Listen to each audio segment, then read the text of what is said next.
Welcome to Southern Gospel Journal. My name is Daniel Mount, and I have the privilege today to be joined by Joseph Habedank's pianist, Joshua Tomlin. How are you doing this evening? I'm great, Daniel. How are you? Great. I'm doing great also. So if you don't mind, let's start with your background. Where are you from, and what's your testimony also? Yeah. So I'm from a little town in Kentucky called Danville, Kentucky. Okay. A lot of Southern Gospel fans will know that as the hometown of Larnell Harris. He's also from there. That's kind of one of our claims to fame. Grew up there pretty much all my life and met the love of my life there. We got married, and I moved to a little town called Russell Springs, hometown of Kevin Williams, another little bit of Southern Gospel trivia. Oh, yeah. And that's where I currently reside. You asked about testimony. I was raised in a Christian home, very privileged to have Christian parents. I know that a lot of people don't have that blessing, and I was very thankful to have that, and still do. They run a private Christian school, so education was something that was very, very important growing up. I was a homeschool kid, so maybe I was a little weird, a little different, but that's okay. I got saved as a teenager, was in music for pretty much most of my life. I was always around music and was called to preach as a teenager as well. And it's actually something I did before going on the road. I was a pastor for a couple of years. Some people don't know that or don't realize that, but it's interesting. Yeah. Well, let's touch on that for a minute, and then we'll go back to the music. Yeah. What did you love about what did you love about the pastorate? What were the challenges? And I think it's whether now or we can loop back to it. Yeah. It'll also be interesting to hear how God moved in your heart to nudge you toward a road ministry at the season of your life too. As a pastor, the best and worst parts of being a pastor, I think, is the people, and that's not a shade to the people at all. Yeah. The church that I was at, points in their lives. Oh, absolutely. The church that I was at, small church, just in the kind of rolling hills of Kentucky, just outside Somerset, Kentucky is where the church was. And a small country church. I've said this before, probably the most loving congregation that I've ever come across. And they welcomed a young preacher and his wife with open arms. I walked in there. They had given me a call. I didn't know that they didn't have a pastor. I didn't really know anything about the church, and they had given me a call and said, can you fill in for us this Sunday morning? And I said, sure, I'll come fill in on a Sunday morning. And so I went, and they said, hey, can you come back tonight? And I said, yeah, I don't have anything going on tonight. And then they said, can you come back next week? And it was then I thought, oh, I see where this is headed. Yeah. And had not really given a thought to pastoring until that point. But I did it for about 2 years. And honestly, my wife, Abby, could probably speak a little better to this even than I could, because she saw it from the outside, just in me personally looking in. She told me that I became a much more empathetic and compassionate person in those 2 years, which is some growing that I think I needed to do. Certainly, we were a church that was still Sunday morning, Sunday night, Wednesday night. So, I mean, you're in the Word. You've got to be in your Bible if you're going to be standing in front of a congregation 3 times a week. So it helped me grow not only deeper in my faith, but I think it helped me deepen connections with people and my brothers and sisters in Christ around me. And I'm forever grateful for that. Yes. All right. So I think I would like to talk about how God nudged you to be on the road full time. But before we do that, let's maybe circle back a little bit on the musical side of things. And by the way, I was homeschooled too, so I have that in common. And Christian parents too. So it's definitely a blessing. So did you grow up around musical instruments? Was that something your parents were, really into, or was that something that was just an independent interest of yours? Yeah, I was always around music. My mom and dad can both play a little bit. My mom can play some piano. My dad can play Mhm. some guitar. But really, my grandpa, um, on my mom's side, I still kind of call him my favorite singer. I have Oh, recordings nice. of him going back, I think to the 60s, 60s or Mm, 70s. Have some recordings of him and some of my cousins in a garage. They had gotten a hold of some recording equipment and they were playing some old gospel music, and I cherish those, and I'm blessed to still have him here in my life and still living. And um so, he played guitar. He would always sing in church. And my sister, there were just two of us. I've only got the one sibling. She is 8 years older than me, mhm, and so she took an interest in music at a pretty young age and started taking some lessons in guitar and piano. And as I grew up around that, I realized, oh, this is getting her attention. Like, mhm. people are seeing her as a young person, whether it be in church or somewhere in a public space, and they're going, oh, that's cool. That's really neat. And as the little brother, can't have that. You know, like Yeah. the attention cannot be drawn off of me. So I said, "Hey, teach me a couple chords on the piano. Teach me a couple chords on the guitar. Let me see, let me see what you're doing there." And we had about the patience for each other for one lesson. And I Mhm. said, "Okay, now you go away. I'm going to go sit and figure this out." And it was a lot of trial and error and a lot of hours locked in my room, and then it turned into, well, I got bit by the bug and I couldn't get away from it. Um, Mhm.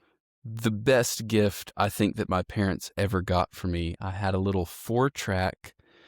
I still remember getting it for Christmas. It was a 4-track Tascam cassette recorder with Mm. a microphone and and headphones, and I could, that was back in the days. You could go to the dollar store or Walmart and buy the little 4-pack of just blank cassettes. Mhm. Uh, I haven't looked. I guess can you still do that? I don't know if you can still do that anymore. Probably not Maybe. cassettes at Walmart, at least. But I remember those days. Put that in that little recorder, and you have 4 tracks to work with. So I learned how to multi-track record. I would lay down a guitar part or a piano part and then put my vocal on it. And I'm like, I'm 9, 10 years old at this point. So it's not great, but I was learning, oh, this works with this and this doesn't work with that. And so I got a love for not just music, but then also what goes into music production. And so that was a great gift. And I it's still somewhere. It might be still at my mom and dad's house, but it's still functional. If you could find the cassettes for it. Uh, but that kind of fueled my love for that. My dad had a big music collection. He had Mhm. still has totes and totes of cassettes and CDs, and I was kind of, still am to some degree, an insomniac. Uh, and so as a child, to go to sleep, I would just put music on, and Mhm. that I remember there were kind of 4 cassettes that were in rotation. Uh, they would be the Henson's "Lift the Roof Off" live Okay. album, Yeah. uh, the Pains' "Out of This World" Yeah. album, um, the Booth Brothers' "The Stage of Grace." That's a little more recent. Now you're talking like Yeah, 2000 yeah, a there. little Yeah. more recent. And then Thereabouts. the Bishop's "Great Things," I think was the name of the album. Oh, that's like, what, 2001 or Yeah, thereabouts. somewhere around there. Yeah. Yeah. And so those 4 would pretty much stay on rotation in Nice. in some sense. I went back and listened to, I think it was maybe the Bishop's album, I went back and listened to for the first time in probably 15 years the other day. And I started hearing things. I was like, oh, I do that. Oh, like it Yeah, yeah. suddenly clicked the things that I was learning without even realizing I was learning it. But yeah. That's really cool. Uh, so was the Blakey Quartet the first group that you toured with? So before that, my Hmm. sister and I were in a bluegrass group, Hmm. bluegrass gospel called Still Voice that traveled Okay. locally. There was a great fellow by the name of Randy Douglas. He still sings. He pastors Hmm. now, actually. But he was a songwriter, and um, he was somebody that encouraged both my and my sister's love of music. And so I did that for a few years as a teenager. And then when I turned 18, joined the Blakey Quartet, based out of just down the road from where I'm at now in Jamestown, Kentucky. And that was my first experience being on a bus. So they Hmm. taught me a lot about being on a bus. Their schedule was a lot busier than anything. We were doing probably, for a regional group, pretty busy. I would say 80 to 90 Hmm. dates That's every busy. year. And just kind of Kentucky, Tennessee, occasionally Georgia, mostly in Kentucky, but Hmm. stayed there for 3 years. And they taught me a lot about what it meant to be um, a musician, work with other people. I learned a lot in those 3 years. So I was trying to find a little of their music on YouTube to just listen to it.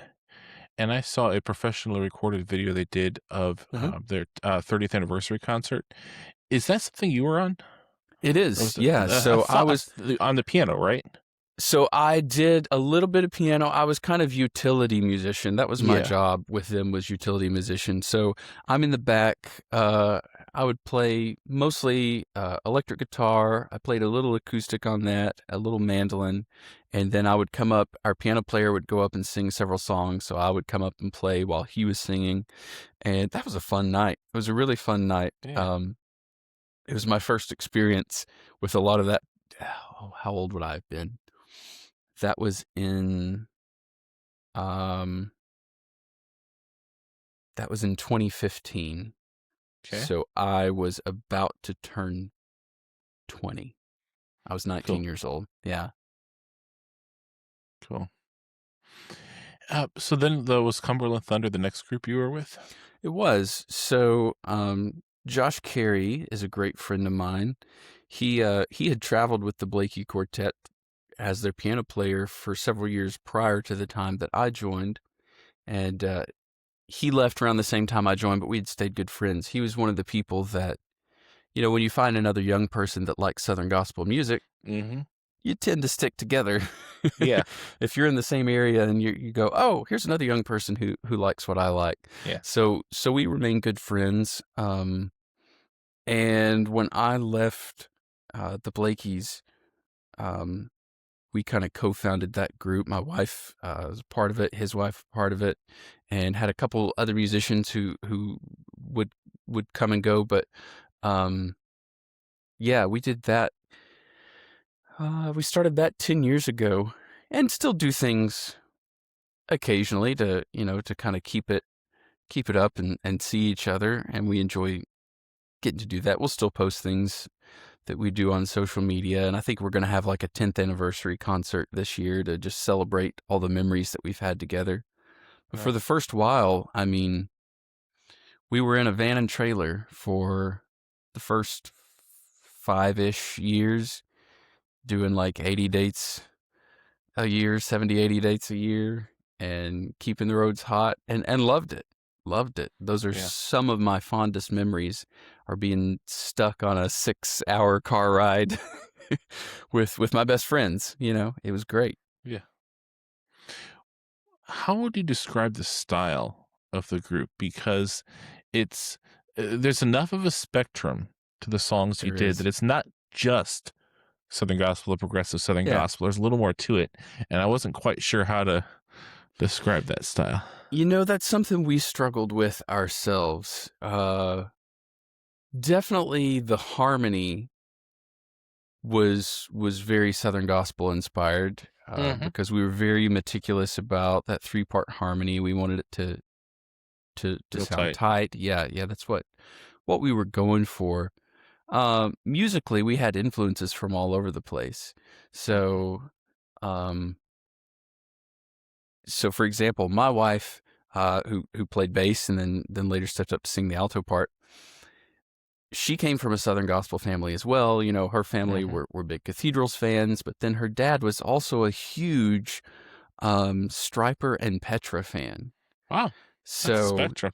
yeah, and so we got a little of that influence. Definitely, like she introduced me to Petra, and the Mhm, thing I loved about Petra was, regardless of style, which I liked the style, but regardless mhm. of that, all of their songs, I could look at the lyrics and pinpoint the Bible verse that it came from. Yes, And I I love that loved too. that. Loved that so much from a writer's Yes. standpoint. And so, we kind of had that influence. Um, and then we all, we enjoyed the oldies influence. Our first drummer Evan came into it knowing absolutely nothing about Southern gospel music, like nothing. Elvis was probably the closest that he knew, and so he brought his own influence to it, and it helped us kind of get out of the box. So, really, to describe our sound, my best answer is we just wanted to play what we liked, and we Cool. hoped that people liked it. Yeah, because there was just in the songs that were, on your group's page, I think the website's still live, It is. the songs on that page have quite a spectrum, but I think my favorite, was actually not on that page, it's something just a fan recorded, a live version of John Saw. Oh It starts yeah, almost a cappella. I it mean, that does. arrangement, I hate to say this, and this might be almost blasphemy for Southern gospel fans, that arrangement might be cooler than the original. It was a really cool arrangement. So there is. We did that arrangement on a live album that's not available anywhere online. There's like Okay. 1,000 CDs in a garage somewhere. But one of these days, I'm going to put that album up online because we were really proud of it when we did it. But Mhm. we opened the album with that arrangement of John Saul.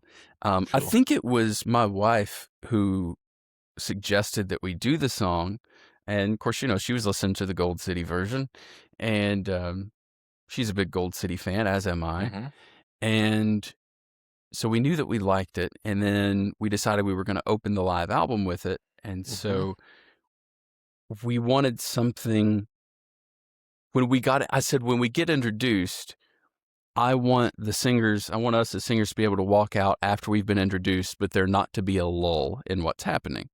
I Okay. said, so I told Evan, our drummer, I said, can you just do something that will just kind of keep people engaged, get them clapping, and then we can get out there. I think my suggestion was make it sound like the jungle. Okay. And he's like, yeah, I think I could do something like that. And so that's where he got that little drum thing, and we walked out and did the that little acapella intro, and then went into it. So I appreciate you saying that. I'm glad that somebody else noticed. Cool. And, your group didn't just tour in, like, small churches and so forth, because I saw there was at least one appearance you had at the Ark Encounter, Yeah, we which is a did. pretty substantial and important venue in that area. Yeah, it is. Yeah, we did the Ark Encounter. We did the outdoor stage one year, and then the next year they invited us to come back and do their big Answers Center there, which was just Mhm. awesome. Cool. Um, yeah, we did a few of those bigger events. We did um, the gospel music festival that they did at the Loretta Lynn Ranch. We did that one year. That was really awesome to go to, and yeah, there was a period of time there that we were going pretty heavily. We would go Kentucky, Ohio, Tennessee, a few Georgia trips, a few North Carolina trips, just kind of stay within that region.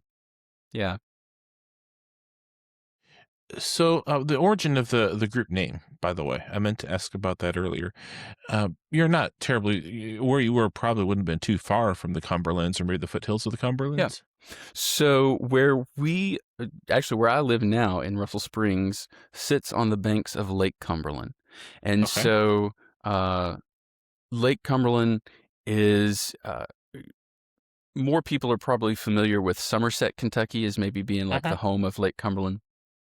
Technically, in Russell Springs and Jamestown, we're closer to the lake than Somerset is. They just have a better PR team than we do. But Okay. yeah, so we're here on the banks of Lake Cumberland, and that's really where the name came from. Um, we were So just it's sitting more the around one night lake than the tossing things. mountains. Yeah, yeah, it is. Okay. It is. Cool. So moving then a little forward, I'd love to hear about the start of your interest in songwriting, but framing it in a perspective that I thought was really interesting, that you were actually writing songs with Joseph Habedank before you came on the road with him as It's pianist. true. Liar Liar is an example. So I was like, that's a really interesting. You don't often see somebody's writing with somebody Yeah. and then joins the group. Now it's happened. Ernie Haas and Wayne Hahn wrote songs together, and then Wayne Yep. went on the road to Sing Your Sound for a while. Um, it's not you never see, you just don't see it often. I thought that was really interesting. So yeah, what's the origin of the interest in songwriting? So, some of that goes back to my sister a little bit. She Okay. would write some songs that she would sing in church, or that she would sing out like with the bluegrass group that we were traveling with. And again, little brother said, "Oh, I could do that." And then I Hmm. tried my hand at it and realized it was a whole lot harder than what I had thought. And even as a small child, my parents could tell you, I remember going down the road on the way home from church. We would be, I would be riding in the back of the car singing nonsense at the top of Hmm. my lungs, just stringing words together that sounded like church words, 4, 5, 6 years old. And I remember the first time I rhymed, I think it was something to the effect of, "It's been kind of rough with mountains and stuff." And I thought, "Ooh, that's good." I, you know, Oh, I love again, it. probably 6 years old, and and uh, and so I kept trying my hand at it, and eventually, really, probably the time I was 16 or 17 years old, there were some. I think around the time I was 18, there was a song that I wrote called "Tears." Okay. Um, that was one of the first songs that I remember going, "Oh, this sounds like a song I would hear on the radio."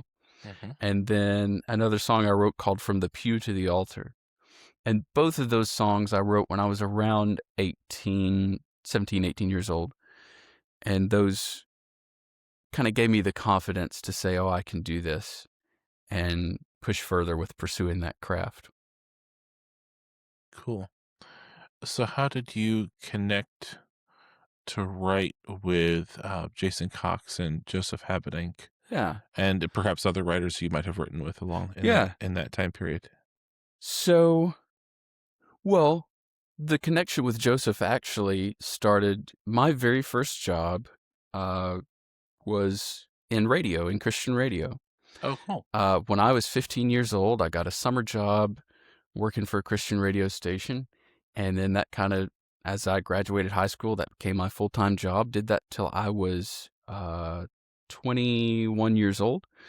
And so while I was there at the radio station, Joseph had just come out with Welcome Home.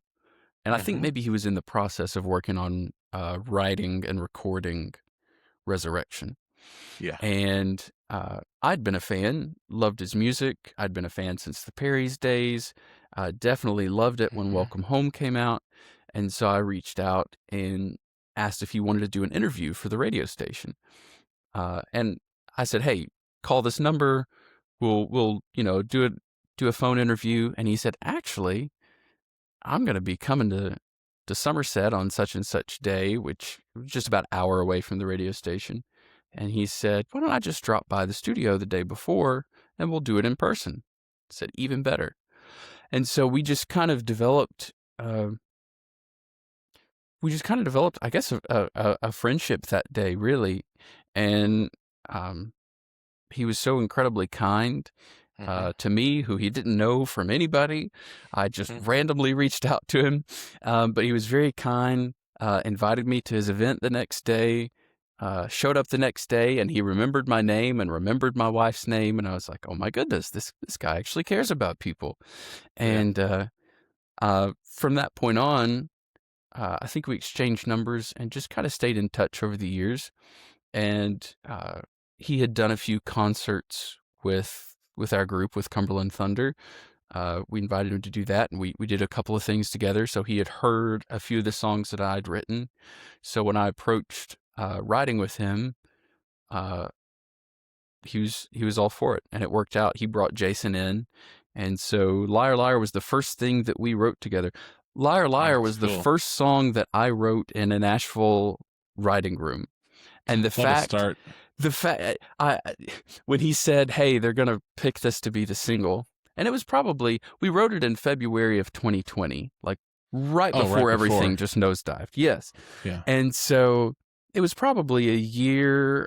I don't remember when they even recorded that, but it was like a year or two after that that it got released. I think it was released in 22.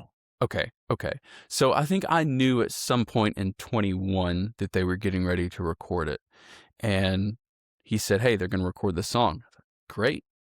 The fact that, a top tier group is going to record this song, Mhm. amazing.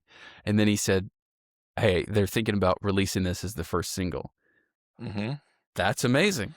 And Yeah. then, I watched it climb the charts, and they did that fan video, which was so awesome, Mhm.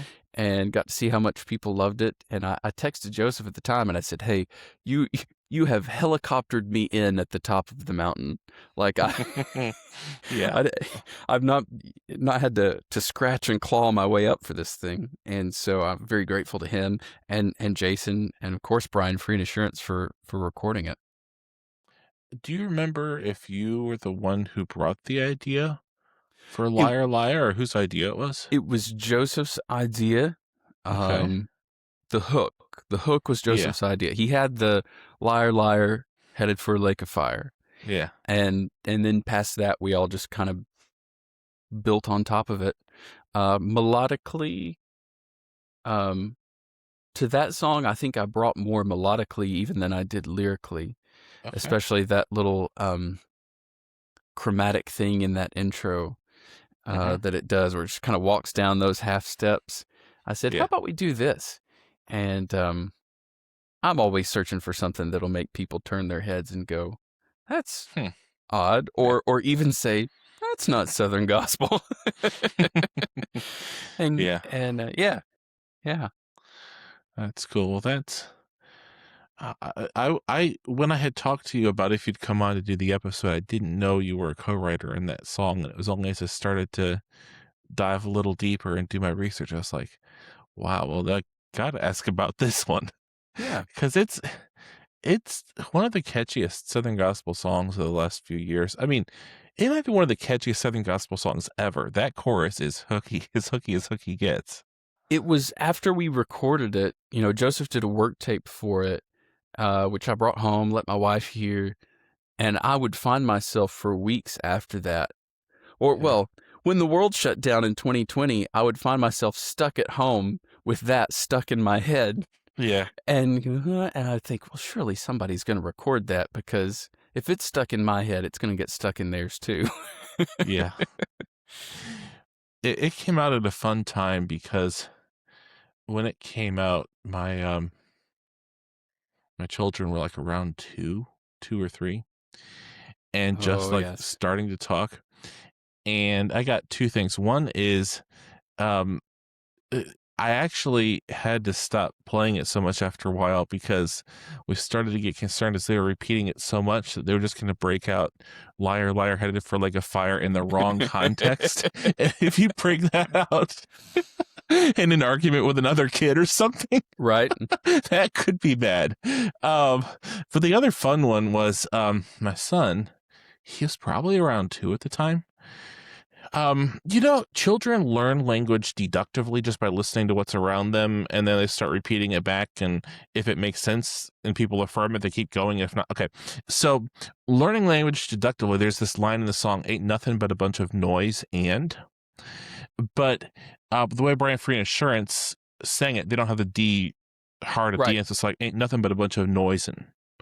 Well, somewhere like a couple weeks later, he had just started saying noisin is a word for like people are making noise. They're noising, which deductively makes sense. And I was like, where did that come from? And then I was playing Liar Liar Ain't Nothing But a Bunch of Noise in it. I'm like, oh, that's where he got noising from. Well, I have something interesting to add to that. Cool. So if you look at the lyric video, when you look Okay. at the official lyrics, it says noise and. Yeah. I specifically remember in the writing room that day, it was Jason. Jason, we were looking for something to rhyme with poison. Yeah. And he said, "Is noisin a word?" And we said, "Probably not. We don't know." And I think we Googled it, and in my copy of the song on my computer, Mm-hmm. it is still written as noisin apostrophe. That's exactly what our kid was saying. There you go. That's fun. That's fun. Before I talk about the your run with Joseph specifically, any other songs you've had, any other co-writes you've had to get cut? What might some of those be? There aren't any nationally yet that people would know. I think there are a few that are floating out there. Cool. My group recorded a few back when I was with the Blakeys. They recorded a few. But there are definitely some that I am hoping get cut. Just wrote with the wonderful Susie Smith just a few weeks ago. She's amazing. And she was fantastic. I hadn't written with her before, but there was a song that came out of that session that I'm really proud of, and so I'm looking for that to be on the horizon soon. Sue is so thoughtful in her craft. Absolutely. Yeah, just every syllable has a purpose. Every note has a purpose. There's a place for people who write songs and let it rip, and they might not be, you just go for it full throttle, and they might not be as precise. Gerald Crabb might be the best example of that, and his songs have a certain raw power and energy that's wonderful. But as somebody who myself is interested in songwriting, I just look at Sue's songs and just the craftsmanship, everything's honed to perfection. I love her songs. They are. You were talking about that kind of raw power in songwriting. Another name that comes to mind for me is Ronnie Henson, who is just very much huge. Yeah. One of my favorite lyrics, I'm pretty sure I don't think it's a Kenny lyric. I think it's a Ronnie lyric. Is from the song that the Hensons did. And sorry, this is a tangent. This No is problem. This whole part's free for everybody.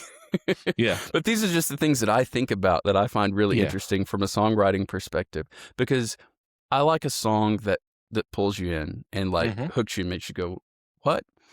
For example, when I first heard Joseph, the first time I ever heard him or knew who he was with the Perrys, and it was in QC at a DJ breakfast, the Day When DJ breakfast, and they stood up and he opened his mouth and sang, "I walked by the tomb of Buddha," and I said, "Do what now?" So one song that has to go for about 4 lines before it actually makes sense is the Henson song "Beyond the Shadow of a Doubt," and the opening line is, "What are friends for? If you haven't already, you may live long enough to really find out." It makes sense after you've heard all 4 lines, but when it's sung, you go, "What are friends for if you haven't already?" That doesn't make sense. But what are friends for? Well, if you haven't already, you may live long enough to really find out. But for some reason, the way that song is written, I've always thought was brilliant, because it just pulls you in. Because now, as soon as that's done, then you're listening to every single word that comes after that. And anyway, that's just my That's my songwriting 2 cents. That's cool. I've heard that song, but it's been long enough. I can't play it in my head. I need to go back and re-listen to that It's a one. good one. It's a good one. Yeah. You know what's cool though? Staying on the tangent, because why not for a minute? Um, it's cool that as Ronnie has kept writing through the years, Mm-hmm. he has work that kind of spans the spectrum of maybe some of his early work, and even some more recent stuff is more let it rip full throttle. But one of my favorite of his songs he ever wrote was a song he wrote called "The Dove" that the Hoppers recorded Yeah. Oh, I'd right forgotten about all about that 2007 song. or 8. And that song it could be a Susie Smith song. It's got Mm-hmm. every syllable is perfect. It's one of those songs that somebody who's studied and mastered the art of craftsmanship has written. Absolutely. And it's fun to think about how his songs span that spectrum, where some of them are just the full throttle let it rip, and some of them are, nah, he's refined the syllables on that one for a Yes. while. One of those was very thoughtful of his, an older one.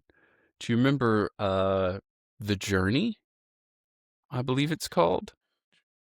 I know a It song called "The Journey." I'm not sure if it's the one you're talking I about. believe that's so it has no it's a slower song. It has no chorus. Okay. It's a bunch of it's a lot of verses and kind of ends Mm-hmm. in a chorus, but it doesn't repeat. And it's about I think the first lyric is "Let me take you on a journey," but it's about a tour through a sinner's heart, basically. Wow. And the last line, Kenny sings it, is something about there'll be no souvenirs or no gift shop at the end of this tour, something like that, because the only thing worth taking is the blame. And that's the last line of the Wow. song. Like, it's a bit of a downer, That's but cool. it's But that's very, very very, thought yeah, provoking. So yeah, check that yeah, song out. It's very yeah. thought provoking. Again, that's one that I'm sure I've heard, but it's been long enough. I need to go back and give that another play. All right. So then I guess it's probably just as good a point in the conversation as any to move on to um, coming on the road with Joseph. Now, am I tying the chronology together correctly that you went from being a pastor Uh-huh. to going into Joseph's band? And we were starting to talk about how God had like changed your heart. It helped you Hmm. build more empathy through your time in the pastorate. So can we kind of pick back up there and Absolutely. talk about how he started nudging you to be comfortable with and feel confident? Now's the time to go on the road full time. There was a period of time where it's funny now that as I meet people out on the road, sometimes I wonder if some of them remember me from years ago. If a group posted an audition, Mm-hmm. I sent a demo in. I Mm-hmm. tried to beat every single door down for a lot of years, and there were some that were, I mean, just very close. Um, Mm-hmm. some that were almost that just for whatever reason or another it didn't happen, and so there was a lot of not necessarily rejection, but just a lot of disappointment on my part.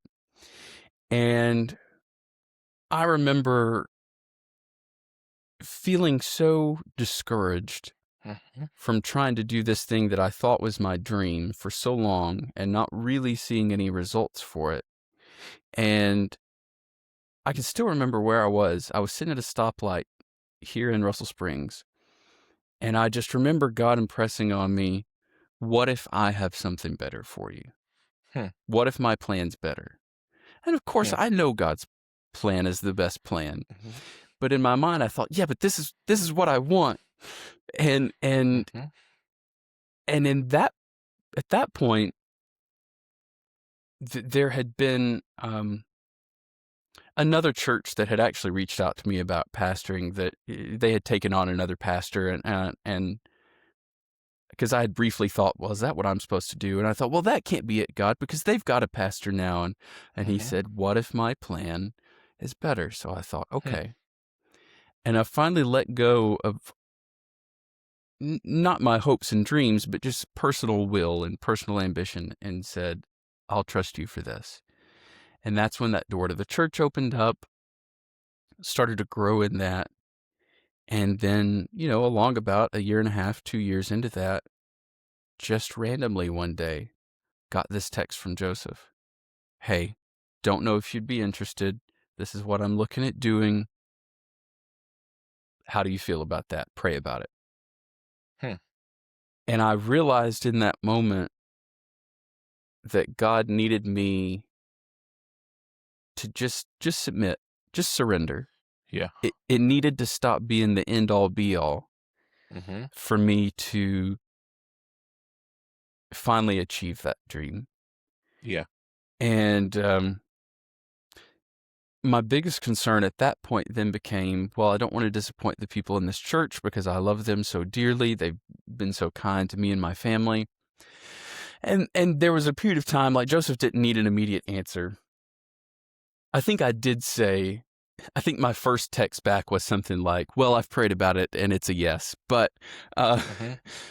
and that was like a minute after he sent me, I said, but in all seriousness, I think he knew what my desire had been and Mhm. what my heart had been.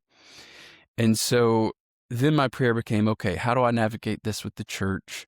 How do I transition into this? And so, um, there was a period of actually a few months where I was praying about it and having other people pray about it with me. And there were some details on Joseph's end that had to be worked out because they were still working on, they didn't have the bus yet. They were still working on Mhm. securing the bus, and there were some problems there. And um, they were trying to get all that figured out. I was trying to sort everything out. And finally, I remember very clearly there was a point where I thought, well, it might not happen. Am I going to be okay with that if it doesn't Mhm. happen? What do I do? And we were leaving church one evening, and my wife and I were just kind of riding down the road together, had barely pulled out of the parking lot. And I said out loud, I wish God would just drop the answer in my lap. Mhm. And I think the words I said were, I'm too stupid to figure this out myself. I Mhm. wish he would just drop it in my lap. It might have been the same breath, but definitely within the same minute, Joseph sent a text and said, can you start May 6th? Hmm. And I thought, well, that's pretty obvious. That Message timing. received. Yeah. Message received. So I went in the next week, um, announced it to the church. Uh, I was able to give the church about a month and a half, I think, um, that we could transition. And so I went, preached my last message on a Sunday night, and then that Tuesday or Wednesday left Hmm. for the road. Yeah. Huh. So, because of your relationship with Joseph, I guess you didn't really have to audition necessarily. Like, he already seen you play, he already or did you audition? I didn't. I didn't. He already knew. Truth be told, Mhm. I don't think he would. I don't think he would mind me saying. He said this, I think, before. Um, Nobody currently in the band really has ever auditioned. Okay. Um, he has not that we wouldn't audition somebody because we definitely would. Yeah. Um, but as far as the people that are in it now, it's all because of connections that we've had. He's heard us play. Um, Now there were definitely, uh, like the guys that are in the band now, like came out for a weekend and played with us on stage. Mhm. But the amount of trust that he puts, we had never rehearsed. I can clearly remember that very first weekend we started up in, it was either Indiana or Illinois. We hit both that weekend, but Mhm. whichever church that we were at, uh, we'd never played the set with him before we hit the stage that Mm, night, which is insane. mhm, I am a rehearse often mhm. uh, type of person, and but he just put a lot of trust. He said, "Hey, do you know the songs? Have you practiced the songs? Do you know them? Yes. All right, play them." And that's just kind of the way we roll. Wow, that's cool. Do you know what has Joseph ever said, and I'm not asking you to, like, brag or anything, but just curious from a musical standpoint. Has Joseph ever said much about which songs he heard you do, perhaps with Cumberland Thunder, Mm. that stuck in his mind, that he was like, this is the kind of person I want playing with me? There is one song that he mentioned, which I think is the reason that he probably agreed to co-write even the first time. There's a song Okay. called "Good News" that Okay. Cumberland Thunder recorded that I uh, co-wrote. It was on an album that we did called "Lost All Control." It's out there. It's on Spotify, Apple Music.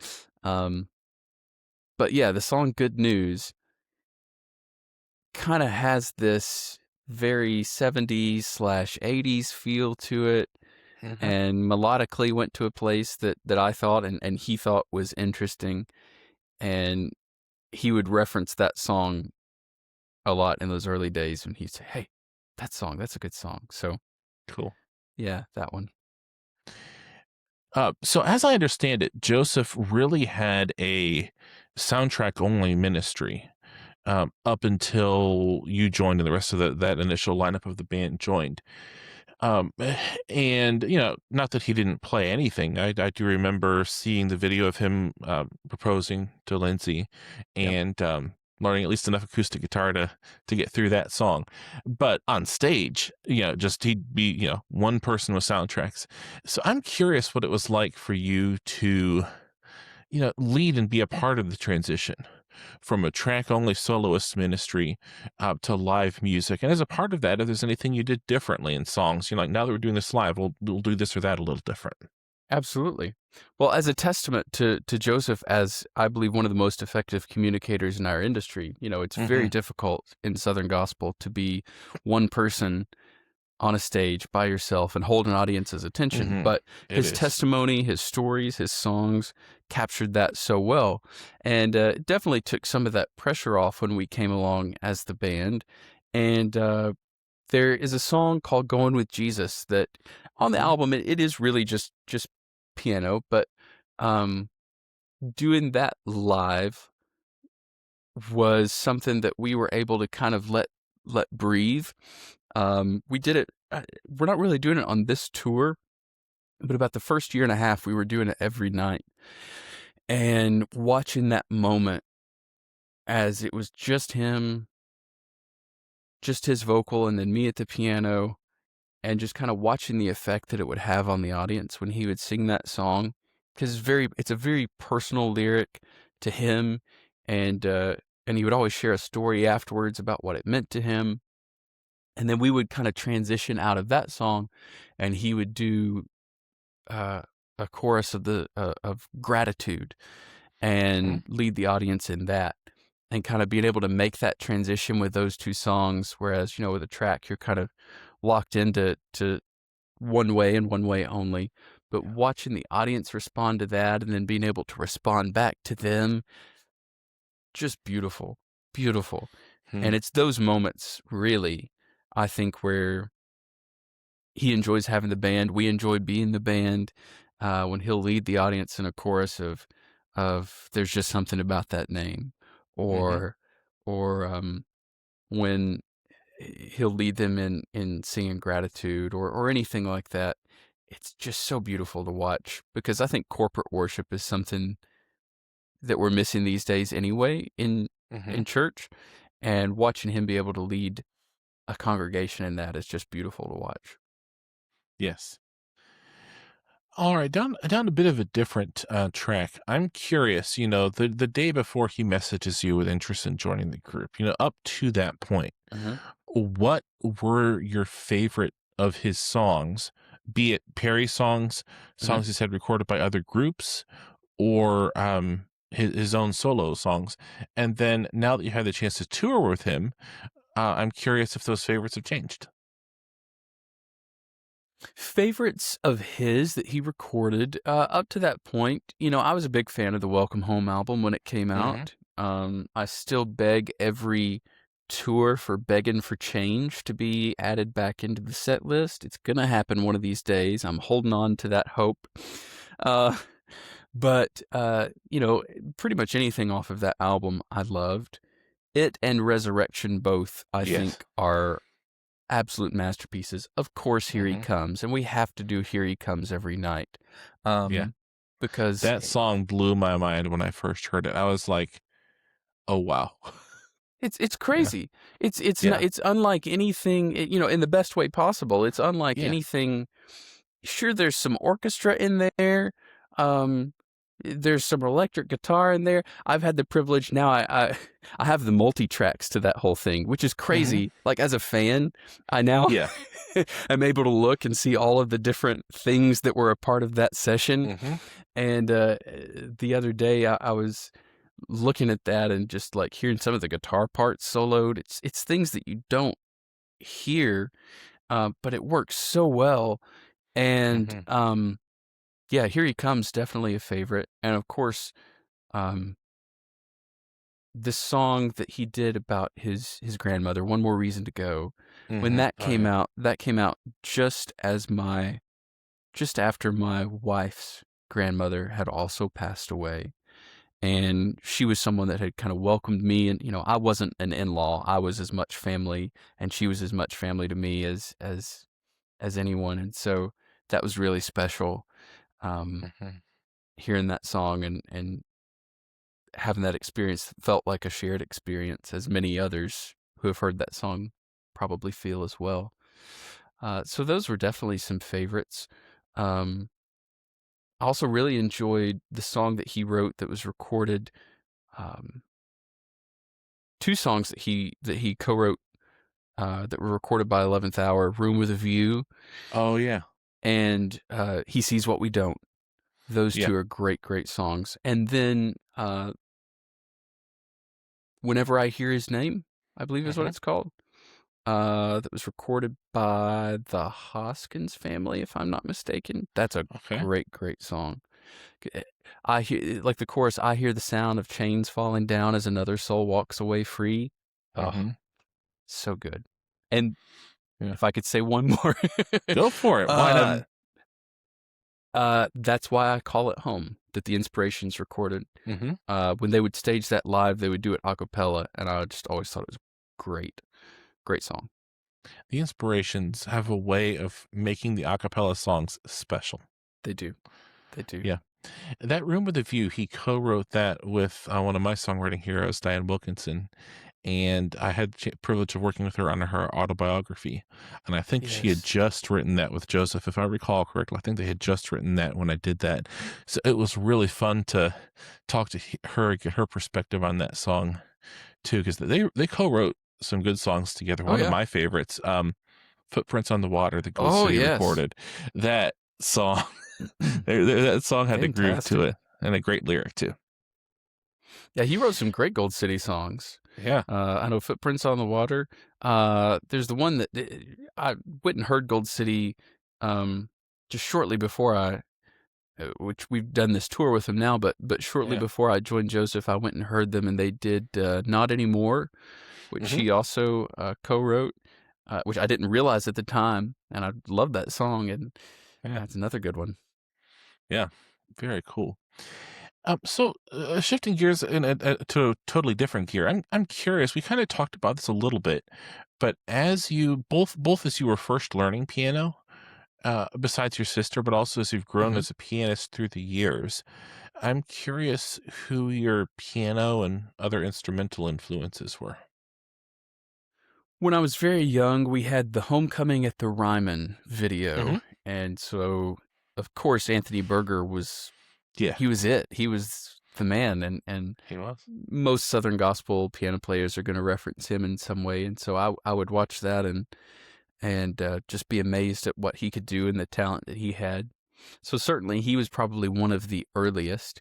Mhm. The first concert that I ever attended, that I can recall, um, though very not very vividly, but was the Cathedrals on their Mhm. farewell tour. I was about 3 years That's old, cool. and so of course Roger Bennett. It was at Rupp Arena in Lexington, Kentucky, Cool. um, and so of course Roger Bennett, uh, another early influence.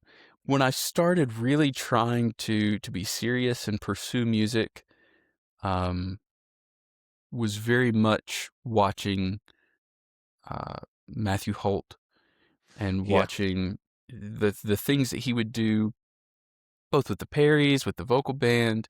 I remember the Perrys recorded the Live at Oak Tree album, Mhm. and there were videos of that on YouTube, and there were some great shots. I learn by ear. I don't Yeah. read music. I can't read notes, and so, I learned by hearing and watching, and so there were great shots of Matthew's hands in that video where I would put it in slow motion and go, okay, now he's doing this and he's doing this, okay, and I would try my best to replicate, and so yeah, he was definitely a big influence in those years as well. Yeah, I loved I'm grateful that the era when I was blogging every day overlapped with the era when Joseph and Matthew were together on the Perry's Hmm. bus, because the Perrys were such they're still great, but in that era with Matthew on Hmm. piano as a live pianist, Joseph writing one hit song after another Oh, for him, absolutely. Tracy's still there on bass, Libby, and then, when Nick Trammell was there and a couple other baritone Hmm. singers through the years, they were a sight to behold live. They really were. They really Yeah. were. Absolutely. Okay, so piano from a different standpoint. If you could play piano for a different group every decade, going back however many decades Oh, you like, wow. who would those dream groups be to have played piano with? And that you can go back 2 decades or eight. I don't all the way to World War II. I don't care. However far back you'd like to go. Oh, wow. Um, I love all things gospel music, Yeah. and I just love music in general. But Hmm. um, so I'm certainly appreciative of all those things. There are some that I wouldn't dare to sit behind the piano, Well, let's just say that you did because. dare if you want to. Well, I mean, of course, when it comes to harmony and how you're supposed to do harmony, Hmm. I mean, if we want to go back this far, in my opinion, nobody did it better than the Statesmen. No When it question. came to arranging true four-part harmony, um, and, and I loved the era of I love if I sing, I'm usually naturally a baritone, so I love a good baritone Hmm. singer. So um, well, saying your favorite Statesman lineup is like, what's your favorite attribute of God? Well, Hmm. but the season where you had Rosie, you had Jake, you Yeah. had of course Big Chief, and then Doy Doy. and Hovey. I think Doy had to be my favorite. That specific lineup was my Yeah. favorite with Doyot, Hovey Lister. So yeah, I would love to be, even if not sitting on the piano bench, a fly on the wall. How about this? Let's just say for this hypothetical exercise that you don't have to, kick Hovey off, and in this time travel, he's no longer the pianist. Let's just say he had a kid's wedding and he had to miss a day, and Yeah, you're feeling so. Who yeah, who do you like to fill in for a yeah, day with yeah. if you feel a Okay, little yeah, better about that? Maybe that feels better. yeah, yeah. I'd definitely go. If we're going that far back, uh, I'd go Statesman, and we Okay. could say, you know, that's what 60. Well, depending on which era we 50s, choose, 60s, yeah. 50s, 60s. Uh, if we're talking 70s, 80s. Hmm. No question in my mind, it would be the Hensons. Okay. That's The cool. Hensons, in my opinion, the Hensons had the tightest band in all of gospel music that has ever been seen. And there have been some really, really great ones. People talk about the Kingsman Band. In recent years, the Crab Family Band was fantastic. Mhm.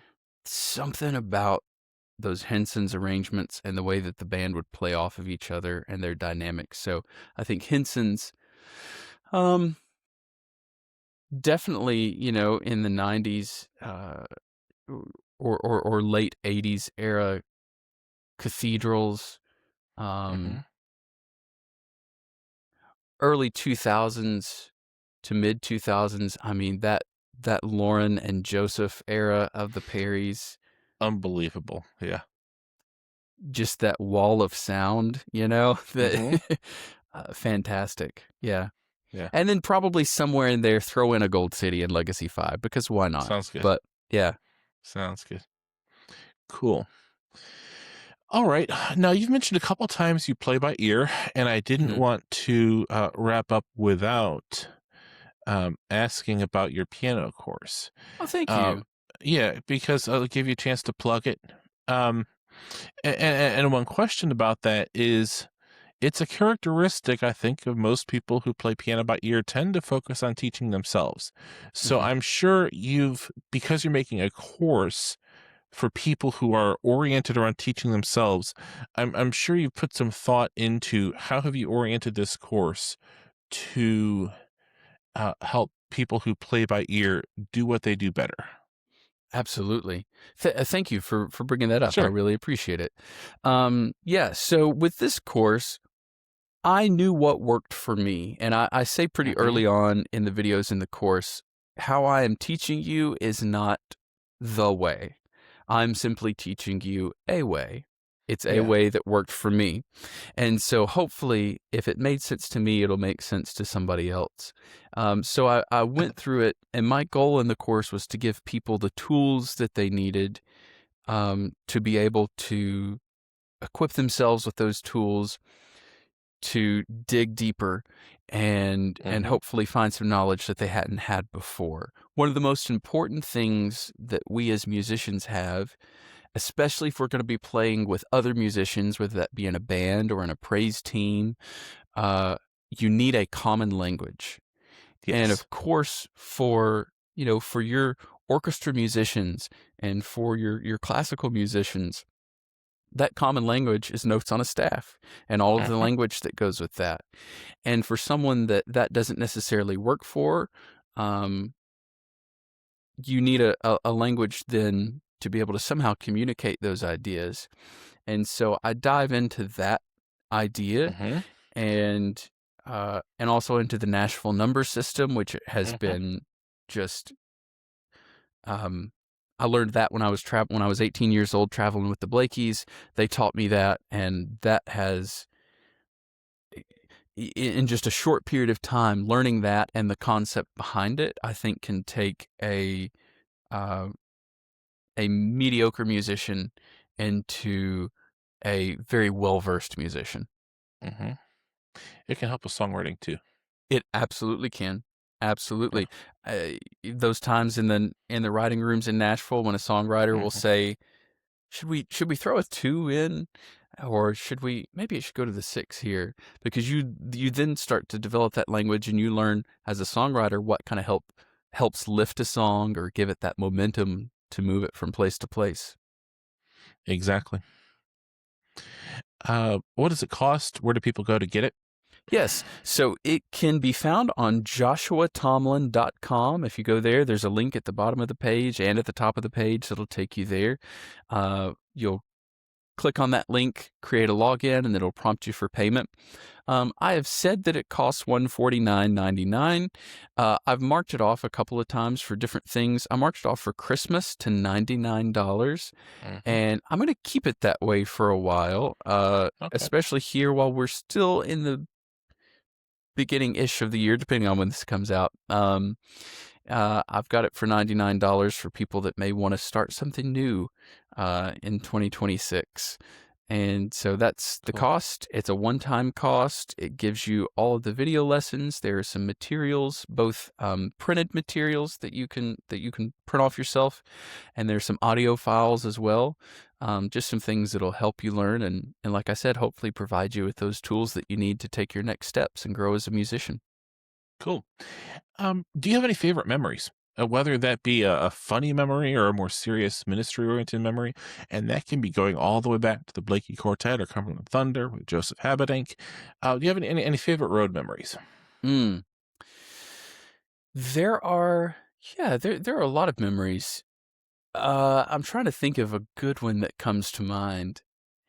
There were definitely those van and trailer days with Cumberland Thunder. I Mm-hmm. remember, just a lot of late nights. You see, if we're talking funny memories, you see some Mm-hmm. crazy things at 3 o'clock in the morning going down the road. I'm sure you do. Um, I remember seeing uh, an old 70s model Cadillac decked out in lights from Mm-hmm. top to bottom with a lift kit just bouncing through the drive-through as we're just trying to go through McDonald's to get something to eat, trying to get Yeah, home or maybe get to a hotel, and their music's blasting. And for some reason, at 3 o'clock in the morning, that's pretty funny. I'm And we sure laughed it about is. that for a long time. Um, there have definitely been moments uh, at NQC this past year. Mm-hmm. Um, it was a special memory and a lot of fun because we had been doing the Hits and Heritage tour Yeah, with the Hoppers in Gold City, and so yeah. the Hoppers took their set one night and just presented a kind of an abridged version of that tour for the people. And so standing on main stage, I was actually playing guitar, um, Mm-hmm. because Terry with Gold City, he was at piano, so Mm-hmm. I was at guitar. Um, we had a whole stage full of musicians, and Yeah. I was sitting there playing guitar, and Gold City's singing Midnight Cry, Mm-hmm. and the Hoppers are singing Shot in Time in Heaven, and I'm there on stage while it's happening, Yeah. and I'm looking around and thinking, if I could just go back 5 years, 10 years, and Mm-hmm. tell me about this. The same for my first weekend with Joseph. Yeah. He was I don't know that I even shared this at the beginning of the interview. He was and is my favorite artist. Neat. Ultimately, he's who I wanted to work for. In all those years of knocking down doors, I never once attempted to be like, "Hey, would you give me a job?" Because I think I respected him too much to even dream Mm-hmm. of bridging that question. Yeah. Um, but the fact that he reached out, and then my first night, I sit there playing those songs. The first weekend, we were up in Wisconsin with Legacy 5 and Mm-hmm. Poet Voices, and like Phil Cross is standing over there. Mm-hmm. And then I go and I sit down at the piano and I'm thinking, what is this? What is life? What's happened? Yeah. And so definitely a lot of those pinch me moments like that. That's really cool. All right. So, just in closing, I want to tell your story as well as I can. Are there any questions I didn't ask but should? Anything else you'd like to Mm, mention? Tell people about yourself. And of course, in conclusion, you can mention your website again and anything else you want to promote. I appreciate that. Um, no, I think you've covered it. That's Cool. that's Thanks. about all there is. Wonderful. Well, thank you so much for your time. Thank you for coming on. I've really enjoyed this conversation, getting to know you, and I'm sure the listeners will enjoy the chance to listen. Awesome. Thank you. And to the listener, thank you for listening to Southern Gospel Journal. Keep up with the latest episodes on YouTube, Facebook, your favorite podcast platform, or on southerngospeljournal.com. Thanks for listening.